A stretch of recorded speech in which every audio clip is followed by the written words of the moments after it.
Hello everybody, global बीज जो कि एक थ्रैशियो स्टाइल वेंचर है, उन्होंने sustainable home care products company the better home को एक्वायर कर लिया और इस एक्विजिशन के चलते ग्लोबल बीज द्वारा किए जाने वाली ये पहली कंपनी भी बन गई है जिसको उन्होंने एक्वायर किया है। इस एक्विजिशन से पहले ग्लोबल बीज ने जो है इंडियन स्टार्टअप इकोसिस्टम एक तहलका मचा दिया था जब ये खबर निकल के आई थी कि ग्लोबल बीज ने अपने सीरीज ए के फंडिंग राउंड में $150 मिलियन रेज किए। ये जो आपका फंडिंग राउंड था उसमें इक्विटी और डेट दोनों का मिक्सचर था। इसके साथ ही इस फंडिंग राउंड को लीड किया था उनकी पेरेंट कंपनी फर्स्ट क्राई ने। इसके साथ ही कई सारे ई कॉमर्स यूनिकॉर्न इन्वेस्टर्स ने भी इस राउंड में पार्टिसिपेट किया था। सिर्फ इतना ही नहीं, लाइटस्पीड वेंचर पार्टनर्स भी एक ऐसी फर्म बन गई है जिसने ग्लोबल बीज में इन्वेस्ट किया हुआ है। ग्लोबल बीज ने अब जब द बेटर होम को एक्वायर कर लिया है तो द बेटर होम की जो 15 मेंबर की कोर टीम है वो जो है यहाँ पे ग्लोबल बीज को ज्वाइन कर लेंगी और जो कंपनी की इनिशियल गोल है उसके प्रति वो लोग जो है यहाँ पे काम करना जारी रहेंगे। जो बेटर होम के प्रोडक्ट्स है वो कंपनी इस वक्त पे अमेज़न और अपनी कंपनी के वेबसाइट की मदद से सेल करती है। द बेटर होम को द बेटर इंडिया के द्वारा साल 2020 में धीमंत पारेख ने यहाँ पे लॉन्च किया था और द बेटर होम जो है वो सस्टेनेबल होम क्लीनर्स का एक डायरेक्ट टू कंज्यूमर रेंज यहाँ पे बन गया है। कंपनी का यहाँ पे ये दावा है कि उन्होंने अब तक अपने प्रोडक्ट्स को इंडिया के 600 प्लस सिटीज़ और टाउन्स में डिलीवर किया है। इसके साथ ही उनके जो प्रोडक्ट्स हैं वो अब तक अपने पहले साल के ऑपरेशन में ही 70,000 से ज़्यादा कस्टमर्स तक पहुंच चुके हैं। अगर ग्लोबल बीज की बात करें तो ग्लोबल बीज जो है एक 4 महीने पुराना स्टार्टअप है जिसकी शुरुआत नितिन अग्रवाल और सुपम महेश्वरी ने की थी।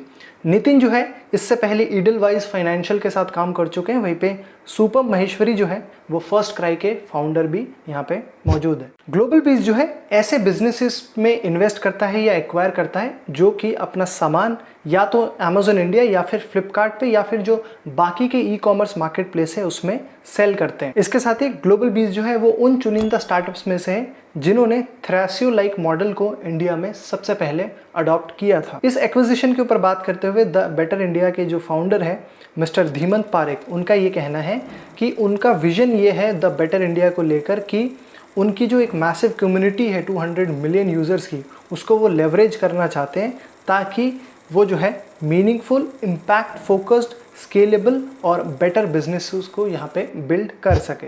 मैसाचुसेट्स बेस्ड स्टार्टअप थ्रैशियो की जो शुरुआत है वो साल 2018 में की गई थी, जहाँ पे उसकी जो वैल्यू है वो आज के टाइम पे क्लोज टू $4 बिलियन की है। जो आपका थ्रैशियो मॉडल है वो बेसिकली आपके थर्ड पार्टी सेलर्स को जो अपना सामान यहाँ पे अमेज़न में बेचते हैं यूएस में, उसको एक्वायर करने में या फिर उनके जो बिजनेस है उसको स्केल अप करने के अराउंड ही रिवॉल्व करता है। इसके साथ ही एक रिसेंट के इंटरव्यू में सुपम महेश्वरी ने यह भी कहा है कि ग्लोबल बीज भी जो इस सिमिलर मॉडल को रिप्लिकेट करना चाहता है, जहां पे वो लोग आने वाले दिनों में close to 30 to 40 direct to consumer brands को यहाँ पे वेरियस कैटेगरीज में एक्वायर करने वाले। इंक 42 प्लस के एक रिपोर्ट की माने तो 2021 के Q1 में जो ई कॉमर्स इकोसिस्टम है उसमें डायरेक्ट टू कंज्यूमर और वर्टिकल ई कॉमर्स स्टार्टअप्स का एक राइज देखने को मिला है, जिसके चलते जो इन्वेस्टर्स का कॉन्फिडेंस है वो भी यहाँ पे बढ़ा है। सिर्फ इतना ही नहीं, 2020 के Q1 और 2021 के Q1 के बीच में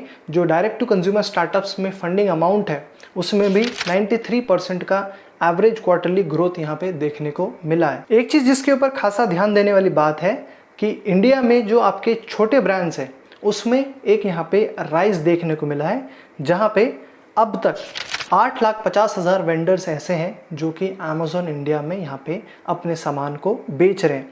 वहीं पे इनमें से 4,152 वेंडर्स ऐसे हैं जिन्होंने 2020 में 1 करोड़ रुपए की जो सेल्स है उस फिगर को यहाँ पे अचीव किया हुआ है अमेज़न में अपने सामान को बेचकर।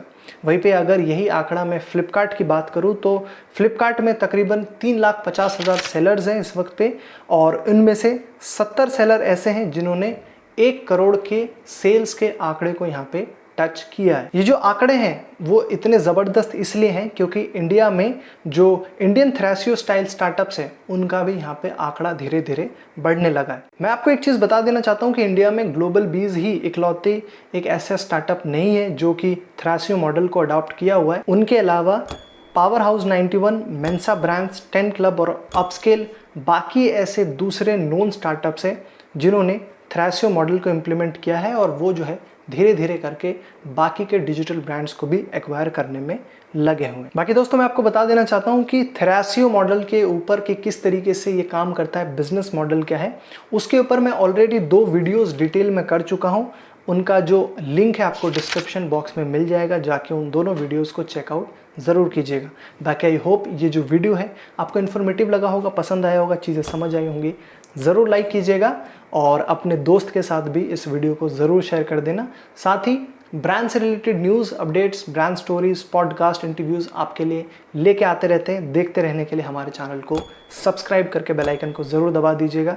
मेरा नाम तौहीदुर रहमान है, मैं आपको मिलूंगा अगली वीडियो में। तब तक आप देखते रहिए नेक्स्ट बिग ब्रांड को। Thanks for watching.